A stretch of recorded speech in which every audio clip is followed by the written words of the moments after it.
Bismillahirrahmanirrahim. Assalamualaikum warahmatullahi wabarakatuh. Waalaikumsalam Waalaikumsalam warahmatullahi wabarakatuh. Alhamdulillahi wassalatu wassalamu ala rasulillah wa ala alihi wa sahbihi wa man wala. Allahumma allimna ma yanfa'una wanfa'na bima 'allamtana wa zidna 'ilman nafi'an ya rabbal alamin. Allahumma arina al-haqqa haqqan warzuqna ittiba'ah wa arina al-batila batilah warzuqna ijtinabah. Ma ba'du. Lanjutkan pembelajaran kita pada kitab Salamut Taufiq ila Muhabbatillahi ala Tahqiq bersama dengan syarahnya yaitu kitab Mirqatus Sawdi Tasdiq fi syarhi Salamut Taufiq karya Syekh Muhammad Nawawi Al-Bantani, dan insyaallah tinggal beberapa halaman lagi kita akan menyelesaikan kitab ini biidznillah ta'ala. Baik, dan kita masuk ke dalam maksiat anggota tubuh yang terakhir, yaitu adalah ma'asil badan atau maksiat-maksiat yang dilakukan oleh tubuh kita. Qala al-musannif rahimahullah ta'ala, berkata al-musannif, semoga Allah merahmati beliau, faslun, fasal yang baru, wa min ma'asil badan, dan yang termasuk ke dalam maksiat-maksiat badan atau maksiat tubuh, ya, uququl walidaini, adalah dengan membangkang atau uh, tidak menghormati kedua orang tua, ya, atau durhaka kepada kedua orang tua. Dan uququl walidain ini termasuk ke dalam salah satu akbarul kabair, dosa besar yang paling besar. Jadi dosa besar itu memiliki beberapa kategori. Ada dosa besar yang dia itu dibandingkan dosa kecil dia besar. Namun kalau dibandingkan dengan dosa besar yang lain, dia termasuk dosa besar yang tidak terlalu parah. Nah, di antara dosa besar yang ada itu ada beberapa dosa besar yang menjadi akbarul kabair, yaitu dosa besar yang paling besar. Rasulullah Shallallahu Alaihi Wasallam, akbarul kabair, dosa besar yang paling besar adalah asyirku billah, syirik ya kepada Allah Subhanahu Wa Taala, menduakan Allah Subhanahu Wa Taala dengan menyembah kepada selain Allah Jalla Jalaluh. Dan yang kedua adalah waqatlun nafs, dan membunuh nyawa tanpa adanya hak, ya, tanpa sebab yang dibolehkan oleh syariat. Kemudian yang ketiga adalah wa uququl walidain, yaitu membunuh durhaka kepada kedua orang tua, wa uququl walidain, dan durhaka kepada kedua orang tua, ya. Kemudian wa syahadatuz zur, yaitu persaksian yang palsu. Persaksian yang palsu. Nah, ya. Dan Allah Subhanahu wa taala telah berfirman di dalam Al-Qur'an, terutama di surat Al-Isra, tentang bagaimana seharusnya muamalah seorang muslim kepada kedua orang tuanya. Ya, Allah Subhanahu wa taala berfirman di dalam surat Al-Isra, eh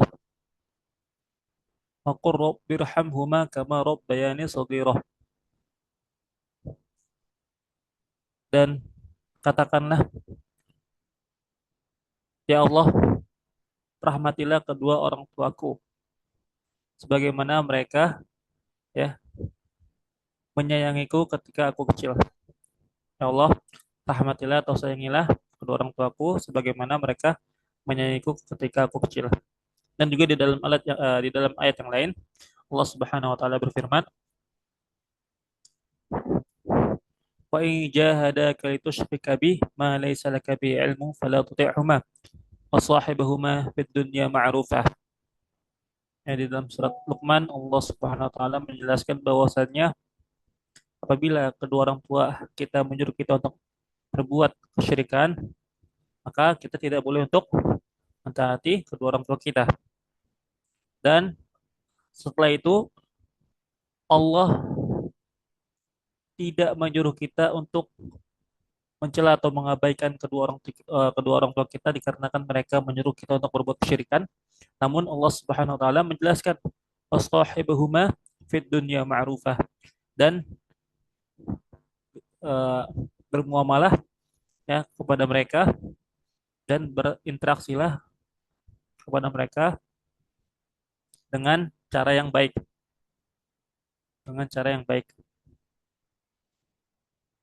Ya, kemudian eh, kata Rasulullah Shallallahu Alaihi Wasallam juga, beliau menjelaskan di dalam suatu hadis, ridho Rabbi fi ridhol walidain, ridho Rabbi fi ridhol walidain, wa sukhtuhu fi sukhtihima.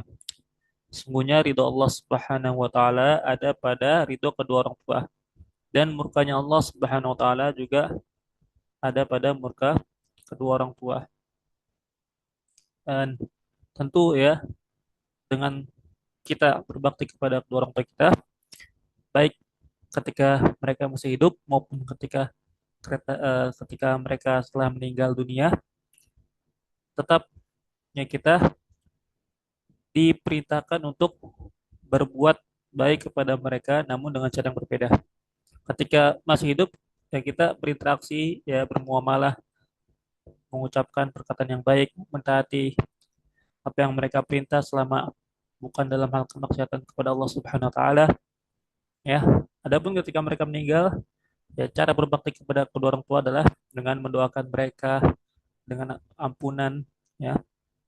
Kemudian eh, mengirim pahala kepada mereka ya, dengan bersedekah atas nama mereka, mewakafkan sesuatu atas nama mereka, kemudian dengan bersilaturahmi terhadap kerabat-kerabat mereka, ya, mengunjungi makam mereka dan lain sebagainya, ya.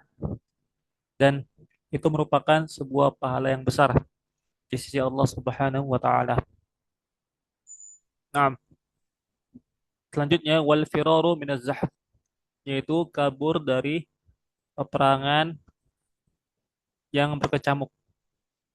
Ya, di antara maksud badan adalah berpaling atau kabur dari peperangan yang sedang berlangsung, ya, ketika berkecamuk antara kaum muslimin dengan orang-orang kafir.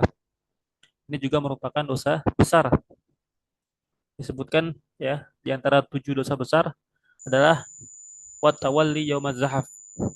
Kata Rasulullah, di antara dosa besar yang disebutkan di antaranya adalah kabur atau berpaling dari peperangan. Namun hal ini dikecualikan ketika keadaannya itu ketika berpaling dari peperangan yang sedang berlangsung adalah ketika kita ingin bergabung dengan kelompok yang lebih kuat,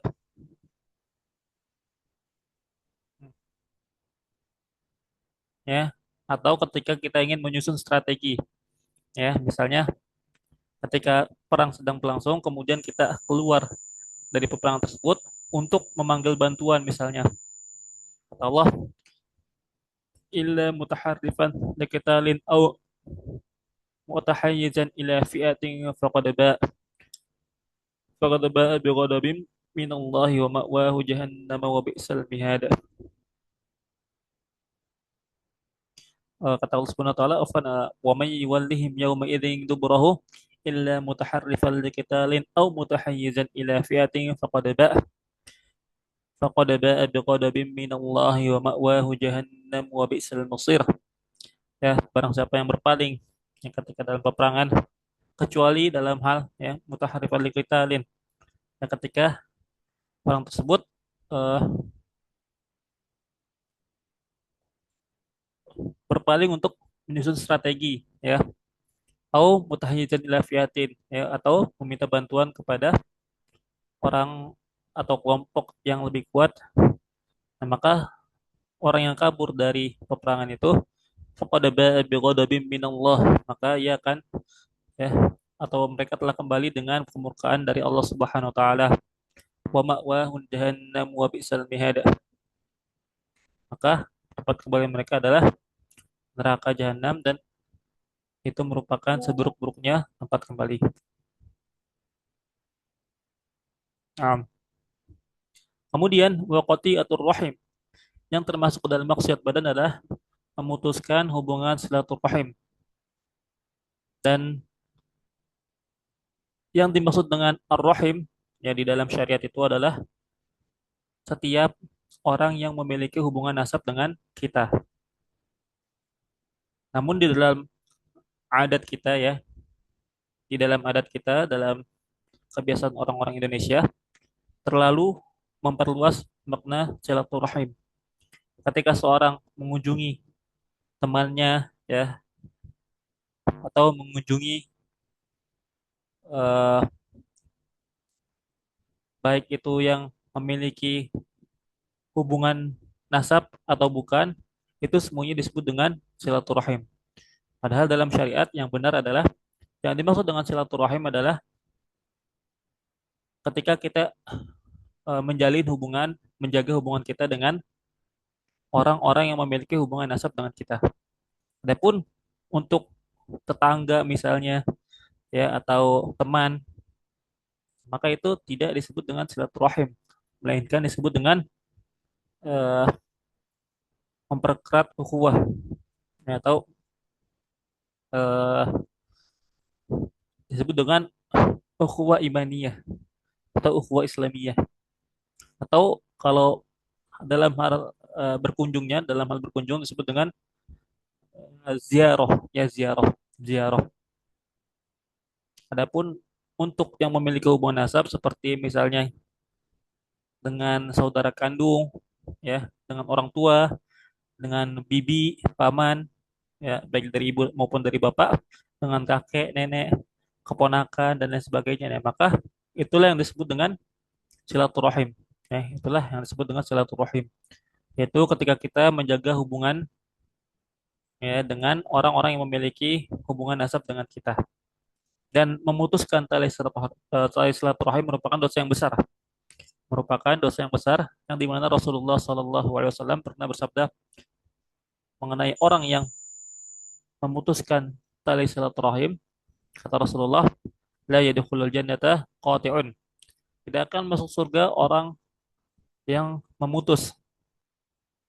Kemudian dijelaskan oleh Rasulullah, yakni qati'ar rahimi, yaitu adalah orang yang memutus tali silaturahim. Dijelaskan oleh para ulama, afwan, yang dimaksud dengan qati' di situ adalah orang yang memutus ya hubungan dengan orang-orang yang memiliki hubungan nasab dengan dirinya. Dan eh, silaturahim ini memiliki fadilah ya, keutamaan yang sangat banyak ya. Yang diantaranya Rasulullah Sallallahu Alaihi Wasallam menyebutkan kepada kita bahwasanya man ahabba an yubsatalahu fi rizqihi wa yunsa'alahu fi atharihi wal yasil rahimahu. Barang siapa yang ingin diperluas rezekinya ya, dan dipanjangkan umurnya, maka hendaknya ia menjalin hubungan silaturahminya dengan orang lain. Nah, ya, di sini dijelaskan ya oleh para ulama mengenai hadis ini ya, bahwasanya diperluas rezekinya dan dipanjangkan umurnya itu merupakan fadilah ya yang kita dapatkan ketika kita menjalin tali silaturahmi dengan kerabat kita.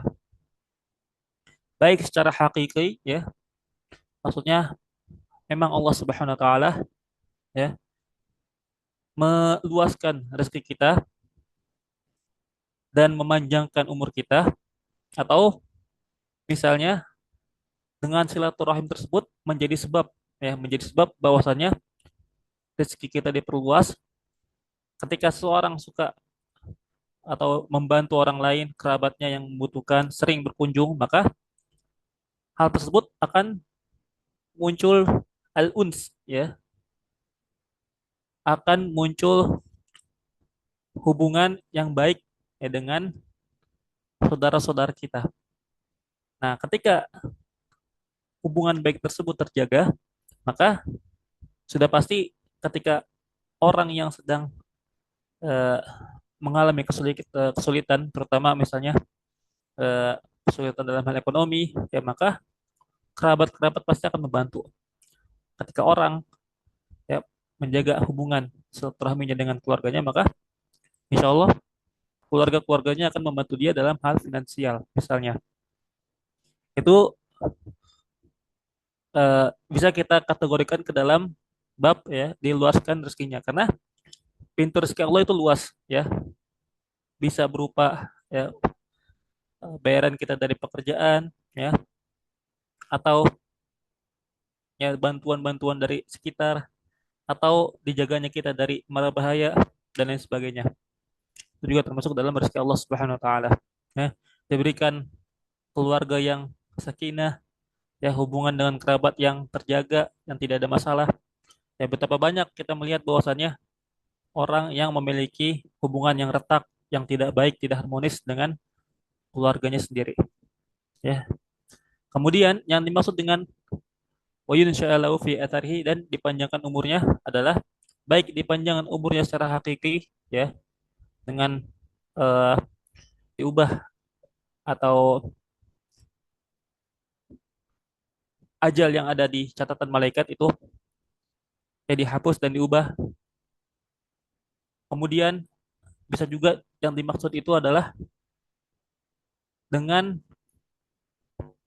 sama seperti yang tadi, ya. Kalau tadi masalah finansial, kalau ini masalah, ya, ketika kita dibantu oleh saudara-saudara kita, ya, maka ketika kita dalam keadaan yang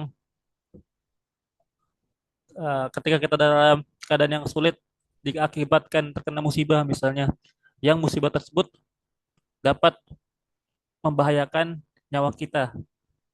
Nah, maka insya Allah, ya, kalau kita menjalin silaturahmi yang bagus dengan keluarga kita, maka pasti, ya, mereka akan menolong kita. Misalnya, ya, ketika orang sedang kecelakaan, ya, kemudian dengan kecelakaan tersebut, ya, dia harus dirawat segala macam, ya. Nah, maka ketika orang menjalin hubungan yang baik dengan keluarganya, maka otomatis keluarganya akan datang menjenguk ia, memberikan hadiah kepada dia, menolong dia, dan hal tersebut akan membuat orang yang tadi kecelakaan itu merasa tenang, ya, hidupnya merasa senang bahwasanya banyak yang memperhatikan dia, dan itu akan membuat dia menjadi cepat untuk pulih, cepat untuk pulih, ya, dikarenakan banyak orang-orang yang peduli dengan dia. Nah, ya, dan selanjutnya yang berkaitan dengan maksiat badan adalah wa idza ul jari walau kafiron lau amanun adan zahiron, yaitu adalah ketika kita mengganggu tetangga kita, walaupun tetangga kita itu orang yang kafir, bukan seorang muslim, namun mereka mempunyai hak, ya, keamanan, kenyamanan di dalam lingkungan tersebut, dikarenakan mereka itu termasuk dalam golongan kafir muahad atau musta'man atau kafir dhimmi misalnya, ya, yang dimana mereka memiliki hak dari kaum muslimin untuk tidak diganggu, ya, kehormatan mereka, harta mereka, dan darah mereka, ya, dengan adzan zahiron, ya, dengan gangguan yang nampak, yang nyata, dengan gangguan yang nampak dan nyata. Nah, yang dimaksud dengan ini adalah ketika kita misalnya tidak memiliki eh, akhlak yang baik kepada tetangga kita, walaupun seorang kafir, kita tidak eh, menyapa mereka, ya, tidak menjenguk mereka ketika sakit, atau bahkan kita menyakiti mereka dengan perkataan kita, ya, dengan eh, mengumpat mereka, ya, menghina mereka, atau bahkan menyakitinya dengan perbuatan, ya, dengan mengambil sebagian lahan mereka misalnya, atau mengambil barang mereka, atau dengan hal yang lain seperti kita mengganggu kenyamanan mereka, ya, dengan misal ketika kita di dalam rumah kemudian kita membuat kebisingan, yang dapat mengganggu tetangga sekitar kita, maka itu juga termasuk dalam al-idza, ya, mengganggu atau menyakiti tetangga.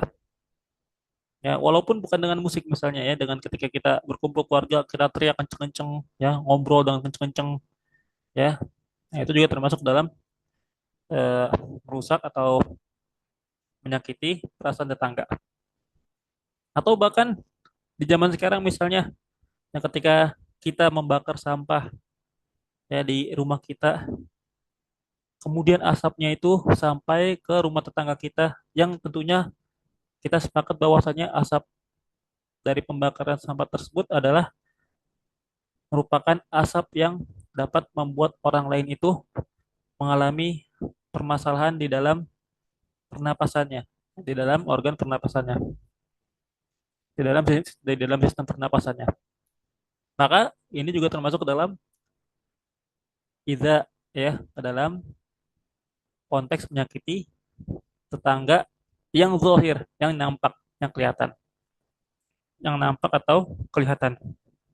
Adapun menyakiti tetangga yang tidak zahir atau yang tidak nampak, misalnya, ya, ketika kita menasihati mereka, ya, ketika mereka berbuat kezaliman misalnya, dan hal tersebut menyakiti perasaan mereka, nah maka itu bukan termasuk dalam bab menyakiti. Dikarenakan tidak ada eh, sikap yang menyakiti yang nampak, yang jelas, ya, yang memang hal tersebut merugikan tetangga kita, ya, ketika kita melakukan hal tersebut. Nah, ya, hal ini dijelaskan oleh Rasulullah SAW dalam hadis. Beliau pernah bersabda, bahkan di sini beliau menafikan keimanan seseorang, ya, di dalam hadis ini beliau menafikan keimanan seseorang, ya, salah satu cabang keimanan dari seorang mukmin ketika ia menyakiti tetangganya. Wallahi la yu'min, wallahi la yu'min, wallahi la yu'min. Demi Allah tidak beriman, ya, tidak beriman, tidak beriman, man la ya'manu jaruhu bawa'iqahu, yaitu orang yang tidak bisa, ya, membuat tetangganya itu merasa aman dari gangguan-gangguannya.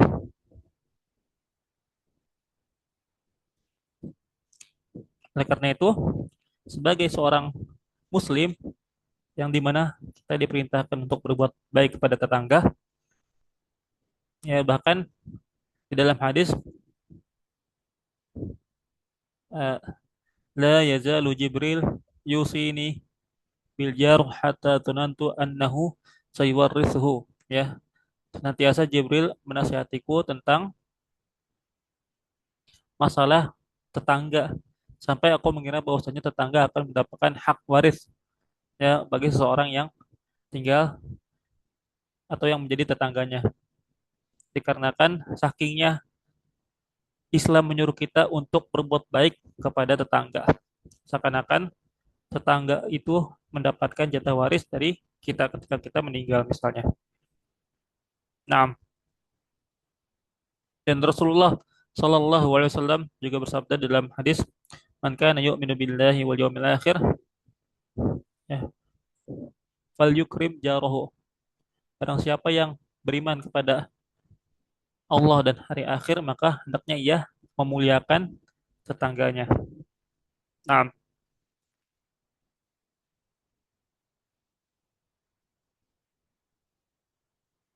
kemudian selanjutnya adalah wat takhdibu bisawada. Wat takhdib bisawad, yaitu adalah mengecat rambut, ya, yang telah memutih dengan warna hitam, ya, atau uban, ya, mengecat uban, mewarnai uban dengan warna hitam tanpa adanya sebab. Itu merupakan hal yang diharamkan. Karena Rasulullah SAW pernah bersabda, "Ghayyiru hadza wajtanibus sawada." Ya, ubahlah uban ini warnanya, wajtanibus sawad, dan jauhilah warna hitam. Dikarenakan ya eh, hal tersebut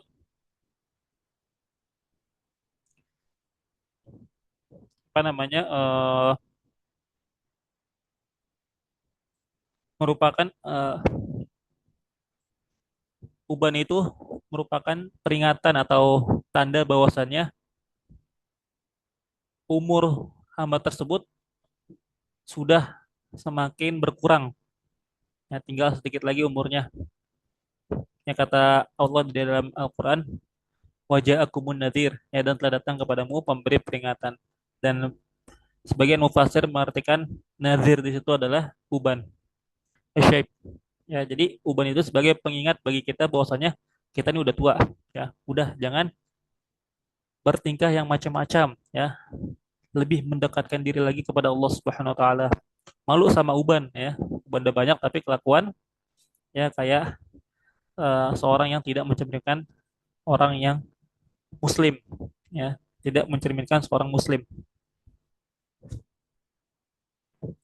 Adapun mewarnai uban dengan warna hitam di dalam jihad fisabilillah maka tidak haram yang dikatakan oleh para ulama kecuali untuk jihad di jalan Allah Subhanahu wa taala. Ketika seorang berjihad di jalan Allah Subhanahu wa taala agar menutupi kelemahan ya, dari pasukan tersebut dikarenakan banyaknya uban yang tumbuh di rambutnya yang menggambarkan bahwasannya pasukan tersebut sudah tua renta, ya, sudah banyak diisi dengan orang-orang yang di usia senja. Nah, maka boleh mengubah warnanya dengan hitam dikarenakan alasan dalam jihad fisabilillah. Adapun selain itu maka diharamkan. Maka diharamkan.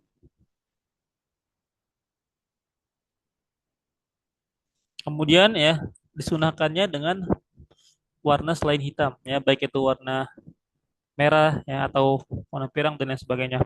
Selama hal tersebut tidak mengikuti tren atau gaya dari orang-orang yang kafir, maka jatuh ke dalam bab tasyabbuh bil kufar, tasyabbuh dengan orang-orang kafir.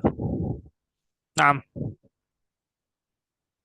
kemudian wa tasyabbuhur rijali bin nisa, yaitu menyerupai laki-laki ya dengan perempuan. Laki-laki menyerupai perempuan atau waqsuhu atau sebaliknya perempuan menyerupai laki-laki.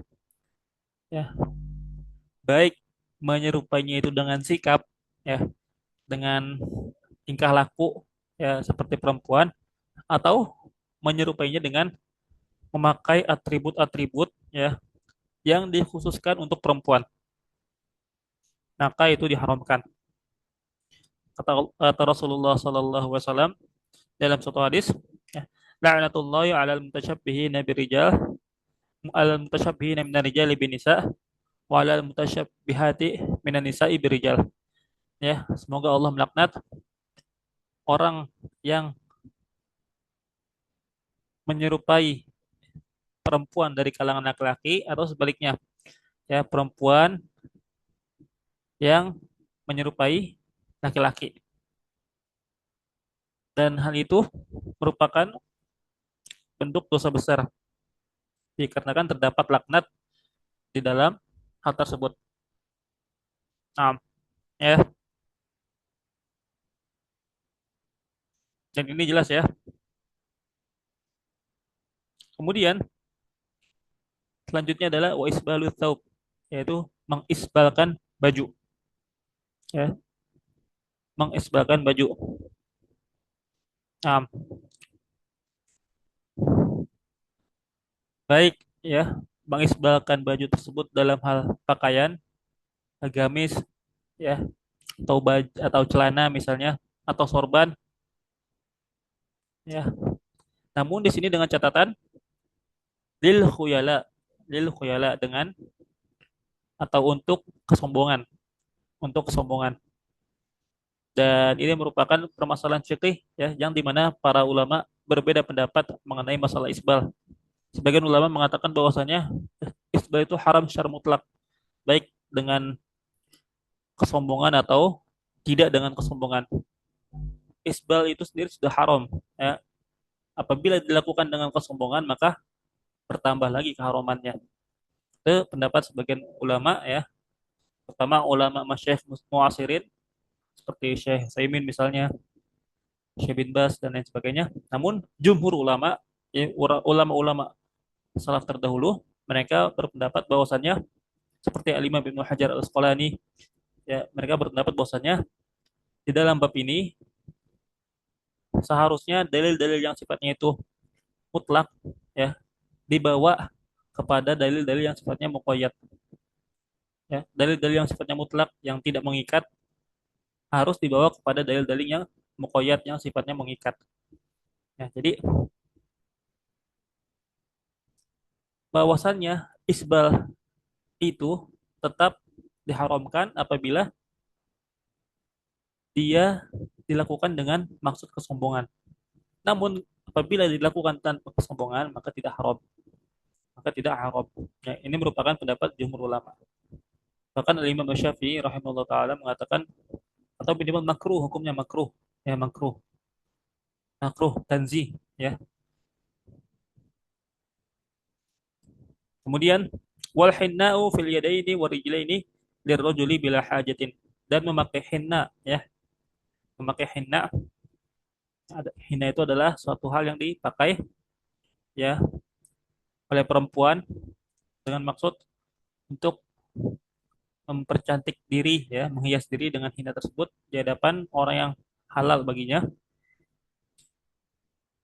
Nah, namun hal ini dipakai untuk laki-laki, maka haram hukumnya. Bila hajatin ya, tanpa adanya keperluan. Nah, apabila ada keperluan ya, memakai henna, ya misalnya seperti untuk menutupi aib yang ada pada dirinya misalnya, ya ketika ia memiliki luka yang mungkin eh, orang lain ketika melihatnya itu ia akan merasa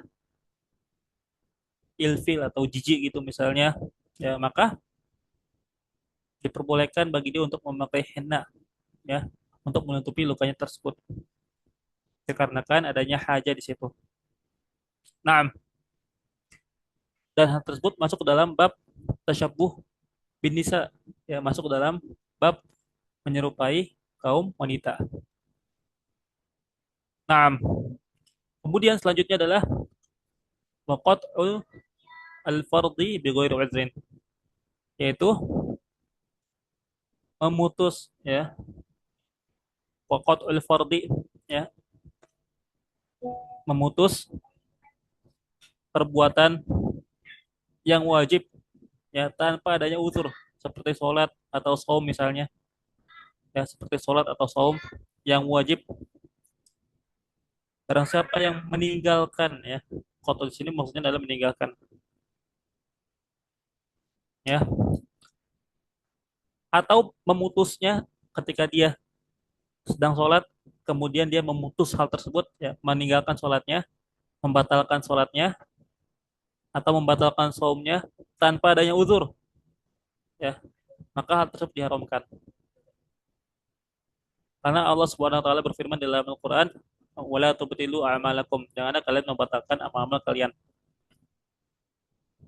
kecuali apabila ada uzur seperti misalnya untuk menyelamatkan orang ya yang sedang berada dalam hal yang membahayakan ya, seperti ketika ingin menyelamatkan orang yang sedang tenggelam misalnya, maka kita boleh membatalkan sholat kita untuk menyelamatkan orang tersebut, atau orang yang butuh bantuan ya, seperti seorang dokter yang sedang sholat, ketika sedang sholat maka ia mendengar ada pasien yang lagi kritis ya dan memerlukan pertolongan dia, maka dibolehkan baginya untuk membatalkan sholatnya.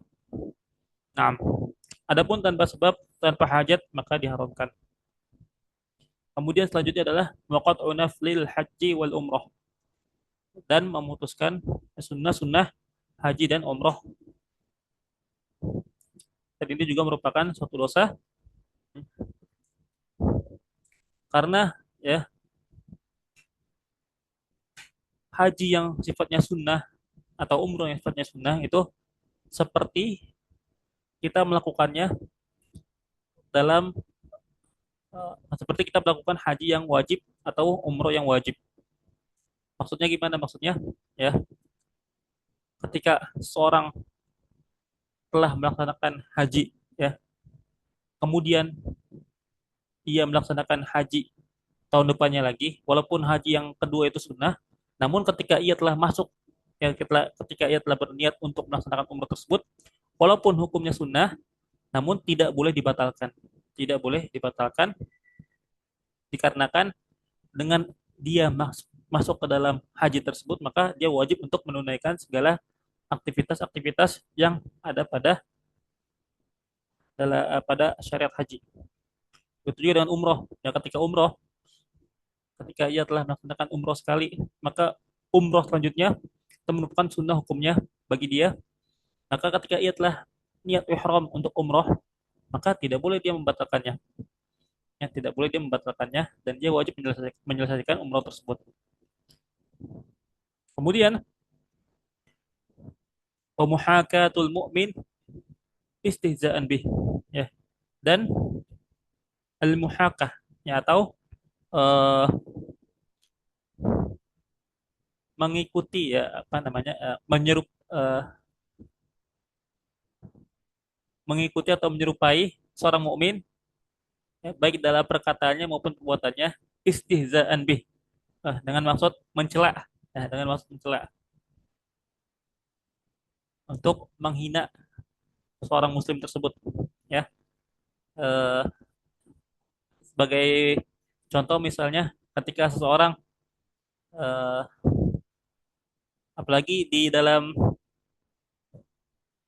adat kita ya, kalau kita melihat ada orang yang tiba-tiba ngikutin kita terus ya, baik omongan kita diikutin ya atau gerak-gerik kita diikutin, diserupai ya, tentunya kita langsung menangkap bahwasanya dia melakukan hal tersebut pasti untuk meledek kita, untuk menghina kita. Nah, itu juga merupakan hal yang diharamkan yang dikarenakan termasuk dalam kategori al-istihza bil muslim, yaitu menghinakan seorang muslim, yang menghinakan seorang muslim walaupun dengan maksud bercanda.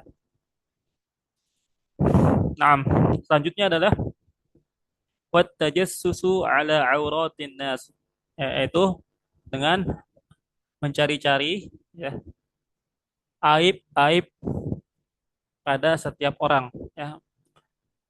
Dalam muslim tidak boleh dalam syarat kita, syarat Islam, seorang muslim tidak boleh mencari-cari aib, mencari-cari aib orang lain.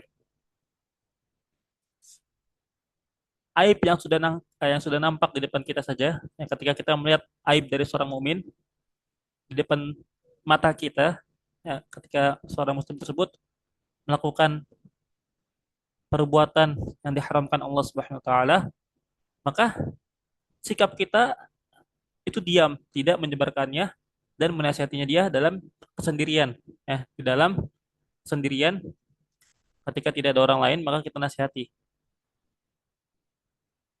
Apalagi ya yang aibnya tersebut tidak nampak ya, namun dicari-cari, dan fenomena ini banyak sekali di masyarakat kita ya. Ketika seorang tidak mau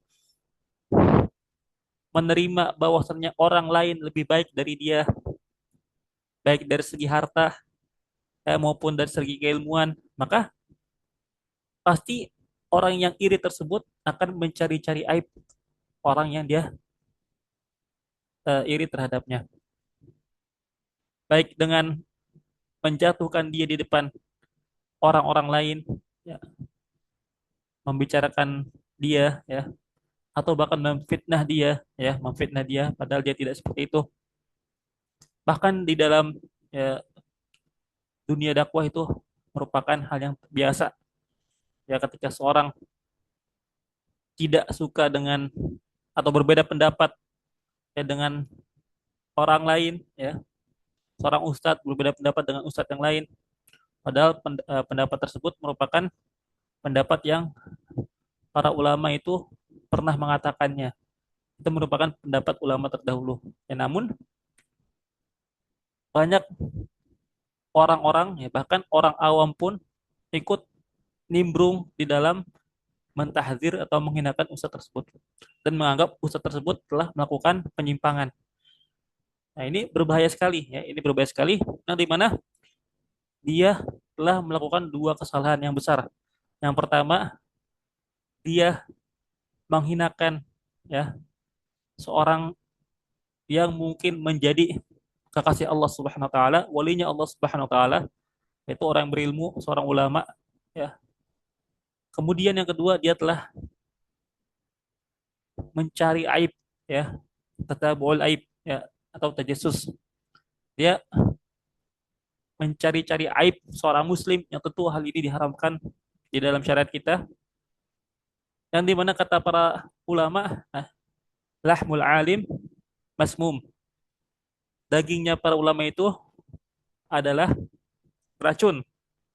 Jangan main-main kita dengan seorang yang berilmu dalam syariat.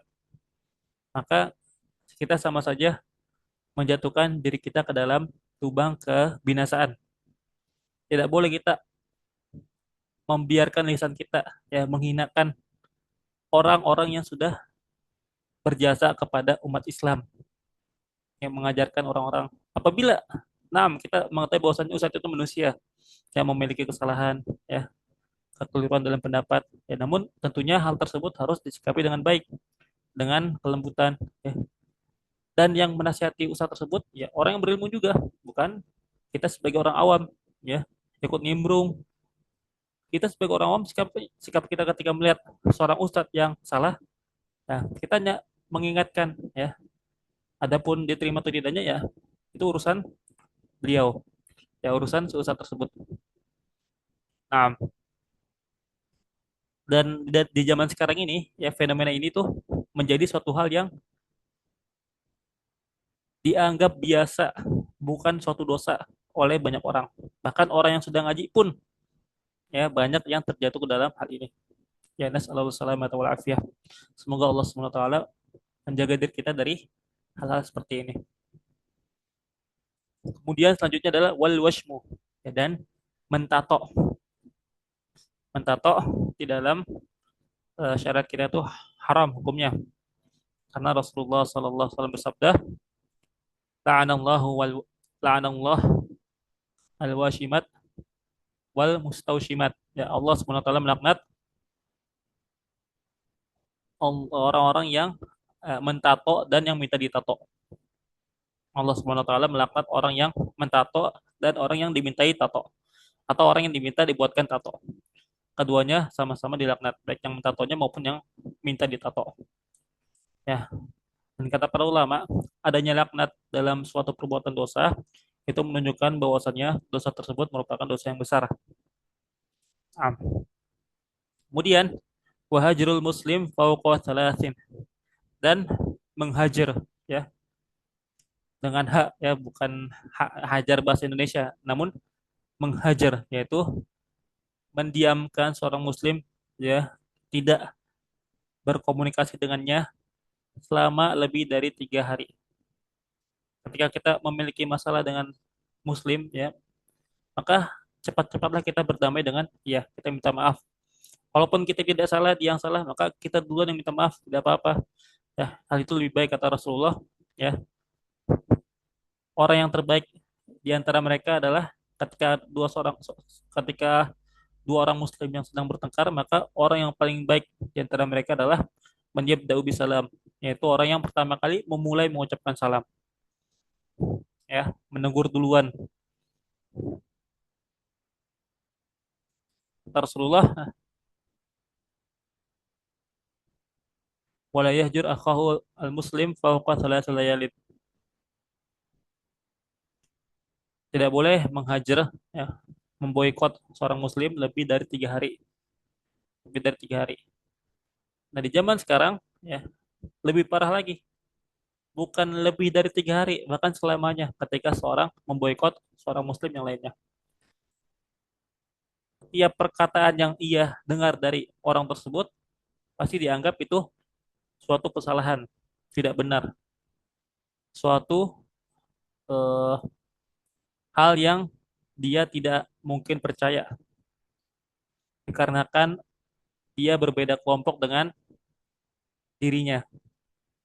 Yang itu juga termasuk dalam hajar menghajar seorang muslim, yang meninggalkan atau memboikot seorang muslim.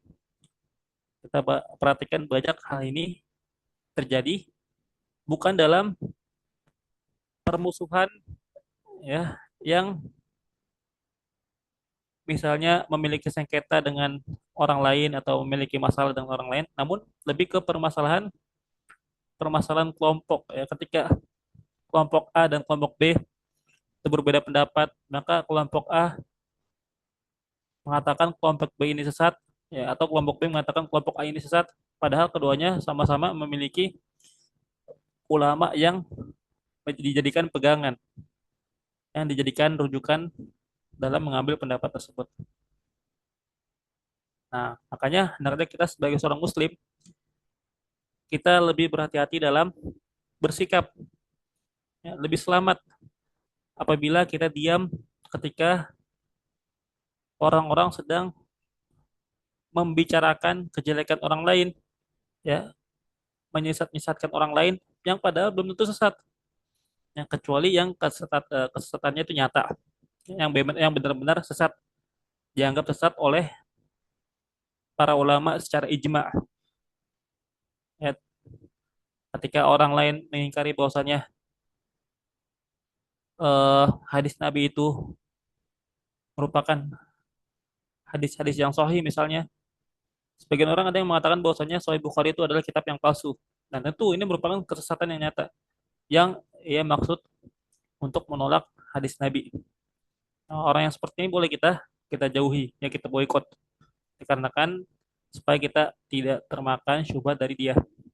Namun ya dalam permasalahan-permasalahan yang masih diperselisihkan oleh para ulama, ya seperti masalah kunut subuh, ya seperti masalah hukum yang merayakan Maulid Nabi dan lain sebagainya.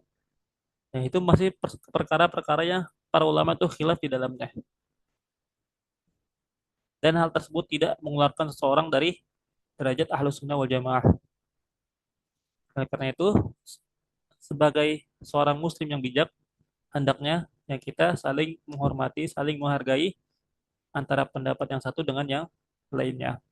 Dan kita biarkan perkara khilaf ini kepada orang-orang yang ahli dalam bidangnya. Nah, ya, mungkin ini saja yang dapat saya sampaikan. Dikarenakan masih ada beberapa maksiat yang lainnya dan waktunya tidak cukup, maka kita cukupkan sampai sini. Insya Allah kita lanjutkan di pekan depan. Sebelumnya, sebelum ditutup, apakah ada hal yang ingin ditanyakan? Falyatafadhal mashkuran. Tahun Ustaz, Naam, mau menanyakan masalah tadi silaturahim. Kita kan naam. sering di Indonesia salah kaprah dengan silaturahmi ya. Hmm. Apakah itu artinya sama aja atau mungkin ada perbedaan kalau silaturahim itu untuk kerabat, kalau silaturahmi untuk yang lebih luas lagi atau sama aja gitu Ustaz? Mohon Kalau dalam, penjelasan. naam, ya, ya jazakillah khairan atas pertanyaannya. Kalau dalam pandangan syariat, silaturahim itu dilakukan untuk orang yang memiliki hubungan nasab dengan kita. Namun, ya, penggunaan silaturahim untuk hal yang lebih luas, ya, itu bukan berarti eh, seakan-akan kita hanya membatasi, kita hanya mau menyambung hubungan, menjaga hubungan dengan orang-orang yang memiliki nasab dengan kita aja. Tidak. Ya, namun tentunya ketika kita mengunjungi teman, ya, ketika kita menengok tetangga kita, itu juga merupakan hal yang baik yang kita tentunya ya mendapatkan pahala yang besar di dalam hal tersebut. Ya, namun untuk konsekuensi ketika kita memutus tali silaturahmi, ya, nah maka di sini perlu perincian yang jelas. Kita memutuskan hubungan silaturahmi itu dengan siapa? Ya, ketika kita punya teman misalnya, ya, dikarenakan teman kita ini sering ngutangin kita, ya, minta minta utang mulu, minjem duit dulu, terus minjem duit ke kita. dan kita nggak nyaman dengan hal tersebut, kemudian kita tinggalkan dia, apakah itu termasuk memutuskan tali silaturahmi? Jawabannya tidak. Jawabannya tidak. Boleh kita melakukan hal tersebut, itu hak kita. Ketika kita mempunyai teman yang mungkin mengganggu kita atau mengganggu keluarga kita, kemudian kita menjauhi dia, tidak berkontak lagi dengan dia, maka itu bukan termasuk dalam hubungan, tidak termasuk dalam bab memutus hubungan silaturahmi, bukan. Namun ketika kita memutus hubungan dengan keluarga yang memiliki nasab dengan kita, contohnya misalnya ketika kita memiliki masalah dengan saudara kita, ya begitu kakak atau adik. Nah, dalam Islam mau sejahat apapun ya, mau seburuk apapun saudara kita, tetap hubungan nasab itu tidak bisa terpisah. Tidak ada yang namanya mantan kakak, mantan adik dan lain sebagainya. Mantan teman ada, namun mantan kakak, mantan adik tidak ada. Maka tetap kita dianjurkan untuk bersilaturahmi, menjaga hubungan baik dengan mereka. Walaupun ya mereka memiliki masalah dengan kita, tidak boleh kita memutuskan hubungan dengan mereka. Ya, kalaupun misalnya kita memiliki masalah, maka ya kita biarkan aja. Ya, tetap kita tetap menjaga kebaikan, ya, menjaga hubungan. Walaupun mereka yang memutuskan hubungan kepada kita, ya kita tetap berusaha untuk menjaga tali silaturahim. Ya, atau kepada orang tua misalnya ketika anak memiliki masalah dengan orang tua, ya, atau sebaliknya orang tua memiliki masalah dengan anak, maka tetap tidak boleh kita memutus tali silaturahim. Haram hukumnya. Seperti itu perbedaannya. Nah, nah jadi maksudnya penjelasan Bapak, ini kenapa ucap sama. Silaturahmi dengan silaturahim artinya sama aja ya. silaturahmi dengan silaturahim artinya sama. Nah, ya. Kalau silaturahmi yaitu bahasa Indonesianya, kalau silaturahim itu bahasa Arabnya. Silaturahim. Nah, Hmm. ya, baik ya. Ada lagi yang ingin ditanyakan? Baik, sepertinya tidak ada ya. Nah, karena itu kita cukupkan ya. Mudah-mudahan apa yang kita pelajari pada malam hari ini menjadi ilmu yang bermanfaat bagi kita semua, dan Allah Subhanahu wa taala menjadikan duduknya kita untuk belajar di sini menjadi pahala yang besar di sisi Allah Subhanahu wa taala, dan Allah Subhanahu wa taala menjadikannya pemberat timbangan amal kebaikan kita, dan Allah Subhanahu wa taala menerima segala hal yang kita lakukan, baik itu ibadah kita maupun waktu kita untuk menuntut ilmu, ya. Dan mudah-mudahan ya, kita diberikan taufik oleh Allah Subhanahu wa taala untuk senantiasa istiqomah ya dalam menjalankan syariat-syariat Allah Subhanahu wa taala, hal-hal yang Allah perintahkan dan meninggalkan hal-hal yang Allah larang. Amin ya rabbal alamin. Kita tutup dengan doa kafaratul majlis. Subhanakallahumma wa bihamdika asyhadu an la ilaha illa anta astaghfiruka wa atubu ilaik. Assalamualaikum warahmatullahi wabarakatuh. Waalaikumsalam Waalaikumsalam. warahmatullahi Jazakallah wabarakatuh. khairan kasiran Ustaz. Jazakumullahu khairan katsiran barakallahu fikum. Terima kasih semuanya.